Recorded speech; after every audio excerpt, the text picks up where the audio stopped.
Hey, this is Jethro Jones from Transformative Principal. Danny Bauer from Better Leaders, Better Schools will be here in just a minute.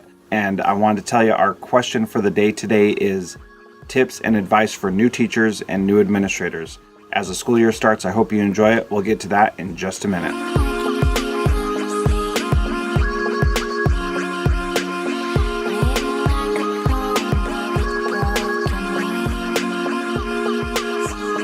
Hey, what's up, everybody? Danny Sunshine Bauer here, Better Leaders, Better Schools, with one of my best friends, Jethro Jones from the Transformative Principal. And we're here to do Tuesday Q&A, but before we get to that, just maybe some last thoughts around our very successful Transformative Leadership Summit, built for you, the educator that we want to serve and empower and inspire. Jethro, any thoughts with the TLS? Well, it was awesome. So people who got the all access pass, I'm sending them emails each week with a video to focus on, and it's awesome. And Luke just emailed me and said, I've enjoyed a few of the videos so far, and I'm sure I will find many more beneficial as the year goes on. Thanks for putting on the summit. And what I love about this is that you and I have talked about it multiple times. It's like our podcasts on steroids, right? And so that's right. Getting ripped.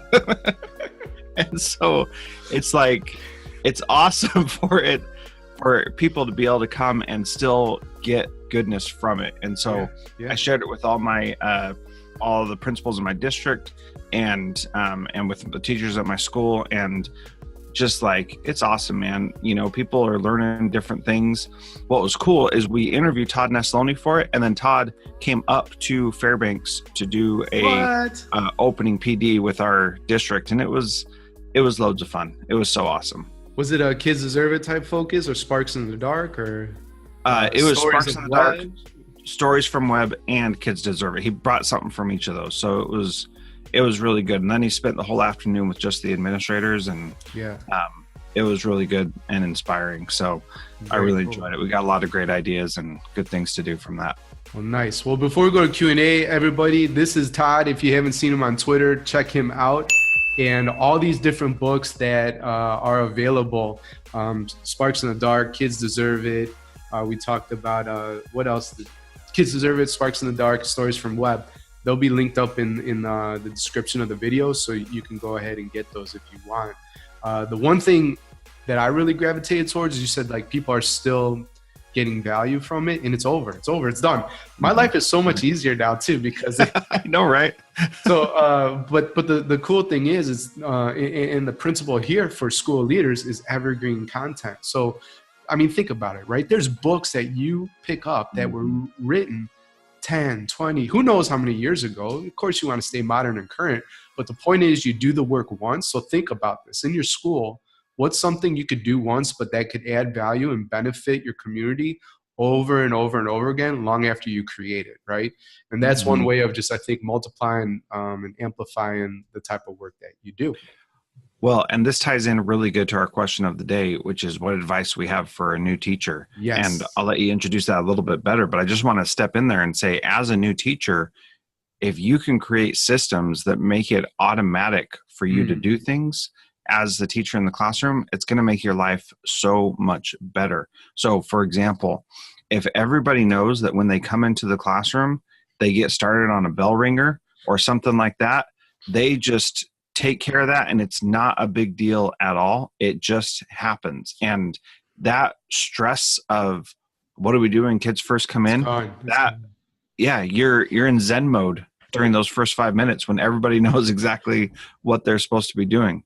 So I'm going to act out everything you say today, just so you know. Well, I appreciate that because now I know my message is hitting home. Give us a little more give us more background on that question that came in, because I think it's a cool story. Well, I love it. You're going to see Ibrahim here. I'm going to put his picture up on Instagram. You should follow him if you want. And so proud. The picture you see is going to be him graduating U of ILL.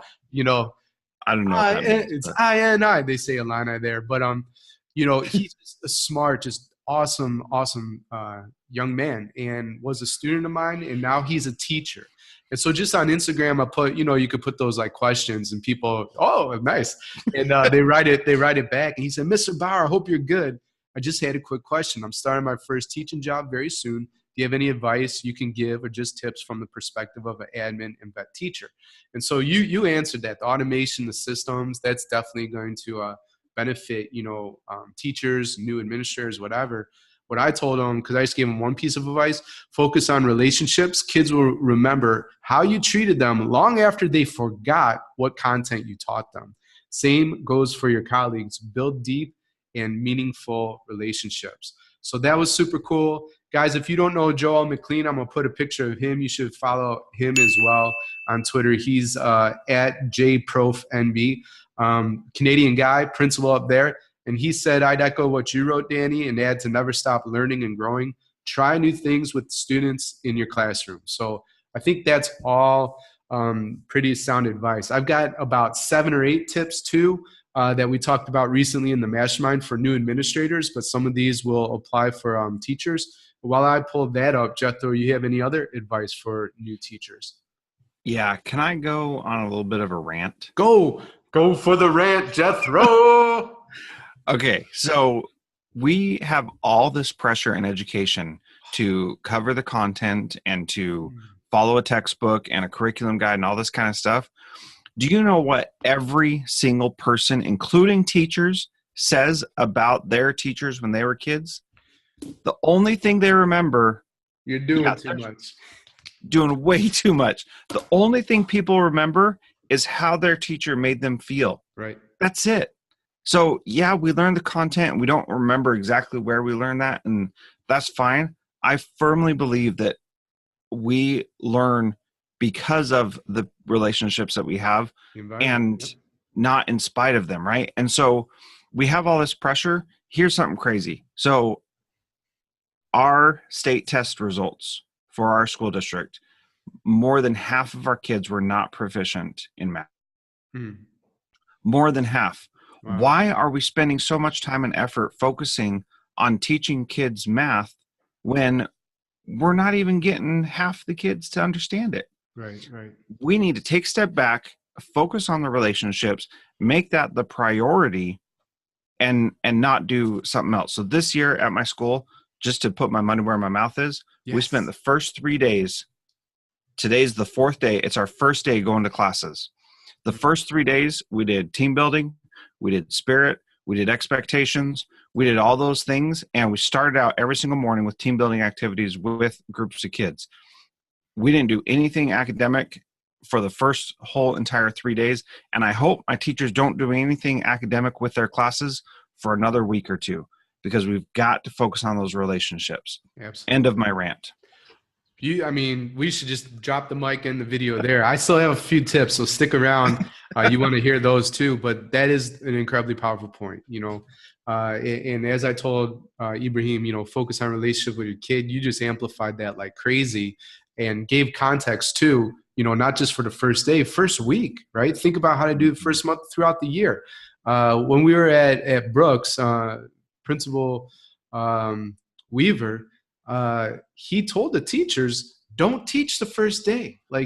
And this was a highly, high achieving school, very rigorous content. Ibrahim went there.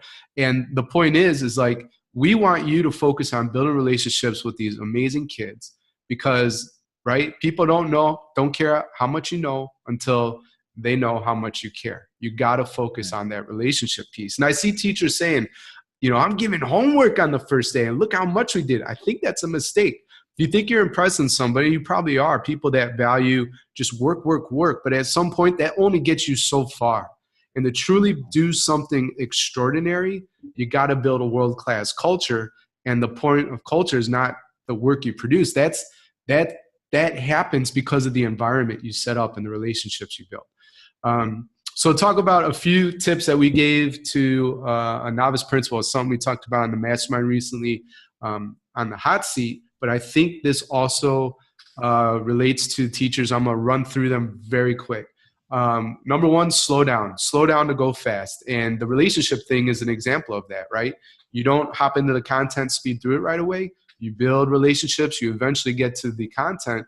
But you're going to surpass all your other colleagues that go work from day one because the kids are going to love you and they want to work for you, want to learn. You can't make everybody happy, right? So as a teacher, as a principal, whatever, like you're just not going to please everybody. Email, tech, this is a lifestyle. Turn your phone off. Turn notifications off. Heck, even consider taking email off your phone so that your life doesn't revolve around it. Work your butt off at work and then go have a life. Yes. I got to say one thing about the technology. I'm in the middle of a 66-day challenge right now where I come home from work and my phone gets put away until after dinner. I love it. Yep. I love it. So that's hard, but it's good. And I'm building better relationships with my kids. I'm feeling more able to do the work I need to at work. It's awesome. Sorry for interrupting. No, it's a great point. So, and it's a good challenge. So is that something that you're doing through Transformative Principal or just a challenge? Just challenge I'm putting on myself. As people know, I've been into the One Thing book for quite some time. And so part of that is a 66-day challenge. And so I've been doing those 66-day challenges and had a lot of big changes in the last year or so, which I think is probably time for me to start talking about that because it has been a year since I read that book. Wow. A lot of changes. Yeah, would love to hear those big aha moments. So yeah, put the email off or give yourself some boundaries at home. Turn off notifications, all that kind of stuff. Have a life, so work your butt off while you're at work, but then go be just a regular human being outside of work hours. When I was a new teacher too, so as a teacher tip, maybe there's a principal tip here somewhere, but I used to grade everything. That's stupid. Like that took so much time. Nobody wants to read all that feedback. And I just worked myself crazy. So you don't have to grade everything. Here's something. Ask yourself this every day. What is something I can do to help or be generous, right? To serve, to surprise another person without any expectation of payback or a return gesture. So what can I do for my friends? Rule number 6, not going to tell the story, but the punchline is don't be a jerk. Don't take yourself too seriously. Listen. Big domino question that Jethro just mentioned. What's the one thing that if I did it today, this week, this month, this year, would make everything else easy or unnecessary? Consider what would this look like if it were easy? So the class is a mess or the school's like, going crazy. What would it look like if it were easy, right? Ask yourself, what do you want to happen here? Okay, if you feel stuck, what do you want to happen? Relationships. We said that. And search for win-wins. I'm sick of this abundance, scarcity, winner-loser mentality, this duel. We could all win. Now, it takes so much more work to figure out how can I have an awesome podcast, but also Jethro, because I'm not trying to bury him and put him in the ground. I'm actually trying to promote him and get him listens and downloads too. That's a different mentality than how do I win at Better Leaders while Jethro loses at Transformative Principal. No, win-win. WW. You put up a W too. Then it'll really. There we go. Win-win. Dub. That's awesome. All right, so those were all the points that I had. Do you have anything more to add before we sign off for today? I don't know what I could add to that except to say right on, especially that idea of like you and I have, I think, a very healthy competition going. Yeah. We celebrate each other's successes. We push each other to be better. We call each other out when we need to do something better in a appropriate professional way that helps us both be better because we both truly want the other one to be successful. Exactly. So I mention you in my prayers at night because I want you to be successful because you're my friend and that is important to me. So that like we, instead of being at each other's throats or even like at throats with your teachers down the hall about who's got better scores, you can make it so that everybody is successful, which is what the whole point is, right? That's awesome. So I appreciate that. Nothing but love over here too. So I think this wraps up today's Tuesday Q&A. You can always go to betterleadersbetterschools.com/questions, submit a question there. Tag Jethro or myself on social media everywhere. We'll curate those questions, answer them here. And outside of that, if you got value from this video, follow and subscribe Jethro and I. Give us a thumbs up. Share this video all over social media and answer the question of the day in the comments below. We gave a bunch of advice, but what's one tip for a new educator that we missed, but would add value to this conversation. We love y'all. Have a great day. Is that what we do now? I like doing that. When I did the Daily Dose of Sunshine, I'd always go, I just love blowing kisses. You know? It's great. People love receiving them too. Got it. Nice. Go deep. Good catch. Here's another one. All right, cool. We'll cut it here, but bye guys. Have a great day.